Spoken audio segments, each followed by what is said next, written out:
Hello there everyone, Ashnflash here, and welcome on into my spoiler review of Doctor Strange in the Multiverse of Madness. And I think that when all of those properties were announced, all the upcoming movies, besides Fantastic Four, this was what I was most looking forward to, honestly. This was the one that I was most excited about. And I think that overall I really did enjoy it. I saw it in 3D, which I don't remember the last time was that I saw a movie in 3D, but it was just really stunning, a lot of the effects. I don't know if it's as groundbreaking as some things that we've seen before when it comes to Strange's magic and things like that. This is non-spoilers, by the way, but yeah, I don't know. Like, I think back to just how revolutionary the first Doctor Strange movie was, and then even with like Infinity War, they continued to sort of push those boundaries with just all the magic that he's doing. I can't like really think of anything specific in this movie that I was like, whoa, that was so cool, like visual wise.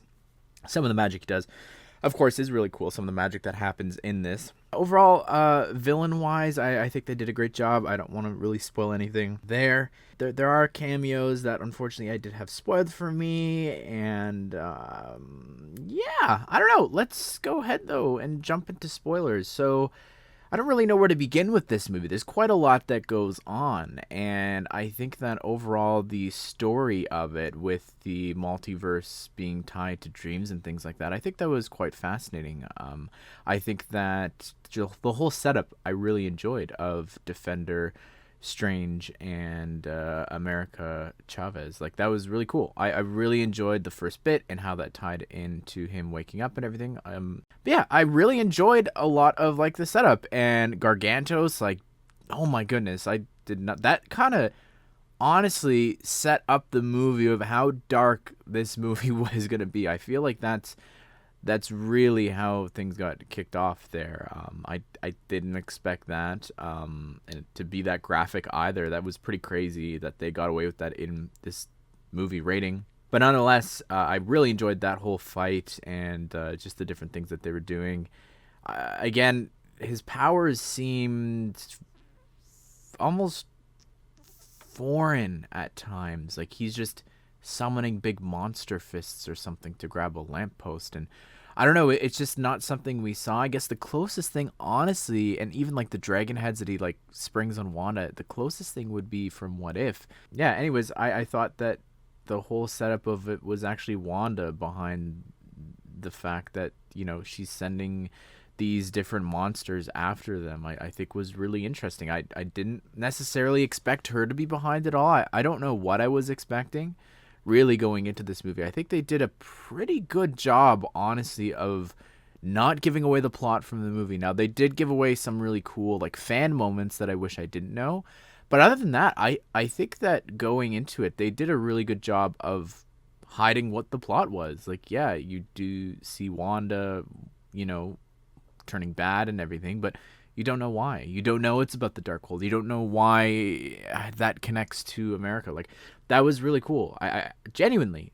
However, with her, I felt like they almost undid some of the things that happened in WandaVision. Like, I feel like she sort of knew that what she did was wrong at the end of the first movie, and then like she clearly, you know, went off the deep end here in this movie, and I don't really just want to chalk that up to a book. And if this is the end of her, which I don't really think that it is, I know that some people are like, she's dead. I don't, like, I doubt that is the case. I don't know how I felt about a lot of what she did in this movie when it came to just some of the decisions that she was making, when it came to just the convenience of, oh, yeah, there's this foreign place that we can't travel to, but we're gonna get here. We're gonna be the first people in centuries to make it here. And oh, there's a huge statue of you here, an engraving on the wall.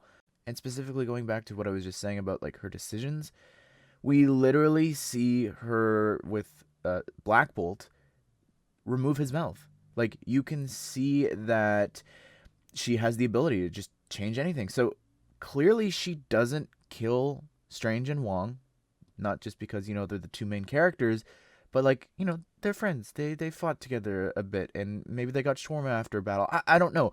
My point is that she clearly isn't killing them. There were so many opportunities to kill them, and then the one time where you throw Wong off a cliff, Like it's so dumb. Like it wasn't even necessarily her. It's the writing of the movie of I want to kill you, but I'm gonna throw you off a cliff, and you've got magic, and you'll be fine.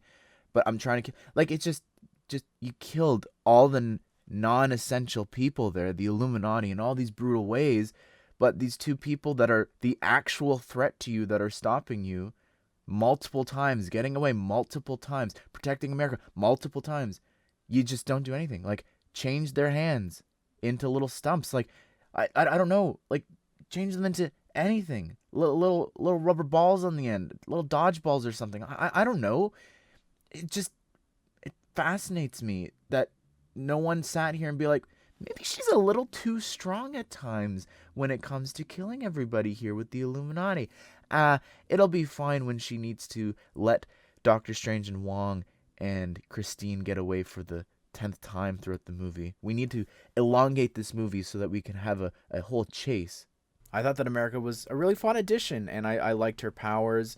I'm surprised that she never tried to, close her fist to open these up before, or just try all these different stances. But I'm excited to see the future of where she's going. I also just find I'd love to know more about her origin.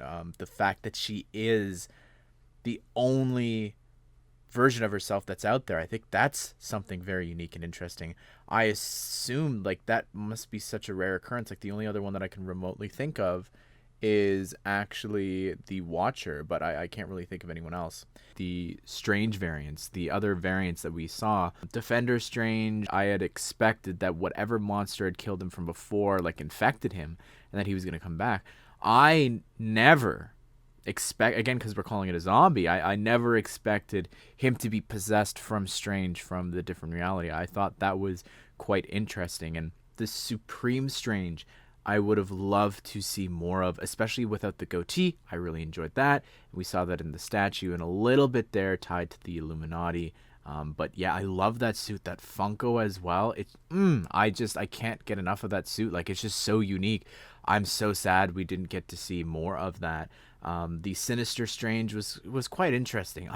I do almost wonder if that could have been, like, I'm not, I know it's not from What If. I'm saying I kind of wish it was maybe from What If, the Strange Supreme or whatever. It's flipped. But yeah, I think that would have been really interesting, but it also wouldn't kind of fit with What If. But yeah, let's jump into, I think, the most exciting thing, and that was the cameos. I think that most people going into this movie were most looking forward to. So yeah, they showed Professor X, of course, in the trailer. They don't show his face, even though you could just Google what Patrick Stewart looks like today and you could see his face. In one of the more recent trailers, they showed his like little hover chair, which was also leaked in concept art. Seeing Ultron was so cool, and the voice of them being this, like, what they're meant to be, a suit of armor around the world. I really love that, to have a good Ultron there. Really fun. I love Mr. Fantastic. I love Reed Richards a lot. Huge part of my childhood. And I love John Krasinski from The Office. However, I have a really hard time separating him from that role whenever I see him in something else. Now, specifically here, he's the smartest guy. And now specifically here, love the outfit, all that. And I've said this recently to some people, but if you didn't know, with Marvel Comics, they actually drew Nick Fury to look like Samuel Jackson before he was cast in the role. With John Krasinski, a lot of people have been saying that recently they have been drawing Mr. Fantastic to look like John Krasinski. Now he's been cast in the role, and I'm sure that he will be Mr. Fantastic in the movie. Now, for the smartest guy, he made some really stupid decisions. Number one, okay, don't reveal everyone's power. Let Wanda find it out. Don't be like, with one word from his mouth, he can destroy you, Wanda. Maybe don't say that. Maybe just go, hey, Black Bolt, do your thing, man. Just say that. Just do that. And then what does he do? He stretches to her. He doesn't teleport away because he's clearly outmatched here. He doesn't go get some tech to help stop her. No. He just tries to, like, punch her with his little stretchy arm, which the effect of the stretching looked awesome. But the smartest guy, 2 stupid decisions in the span of 5 seconds. And speaking of really stupid decisions, Captain Carter, you did, like, multiple times she threw the shield, Wanda caught it.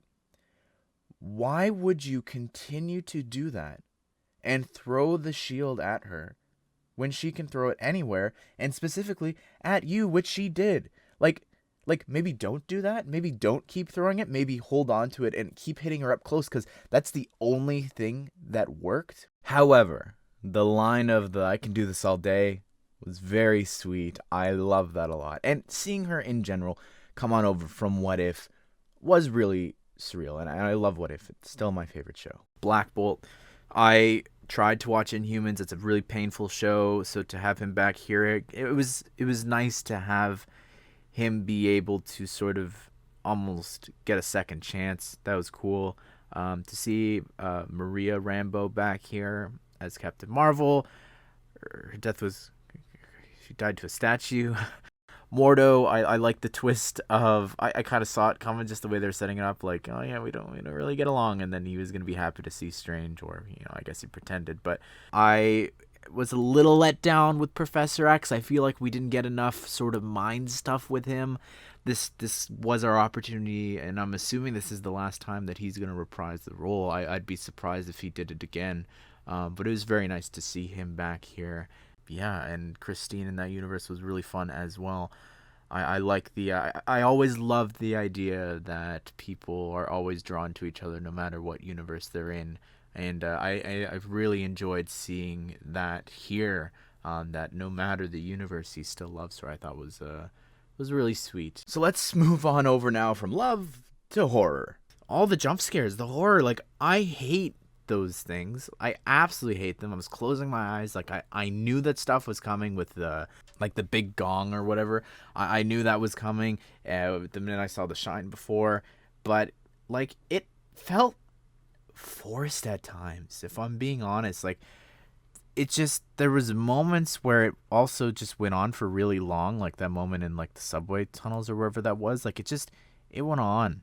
And I don't know, again, it just felt really unnecessary at points, and they were just trying to do that for shock value, which I understand them wanting to do that. I just don't necessarily know if that's the place to do this with, because there's, like, again, I'm thinking of it from a kid's perspective. Like, this is a really dark movie for kids. Like, you literally see an entire eyeball ripped out of a socket. You see someone's skull implode and crush in on itself. Captain Carter cut in half. Like, there's a lot here, and all of the horror elements, all of the, like, 15 jump scares here. That's a lot for a kid to handle. I didn't even get to the zombie Strange and all of those demons.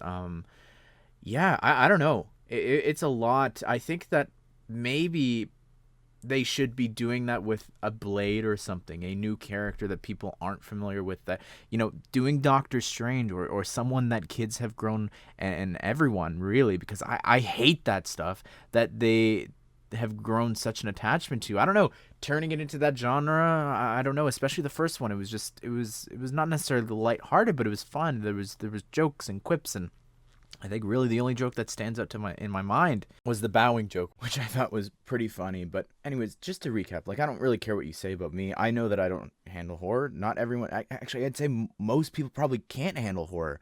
And I think that coming into this movie for this character that was already pre-established, I don't know if that's the movie to do it for. If you do it for someone like Blade, that not a lot of people are well familiar with, I think that that's a little better to do than this. Like, this could be some kid's favorite Avenger, and now they're scared to death.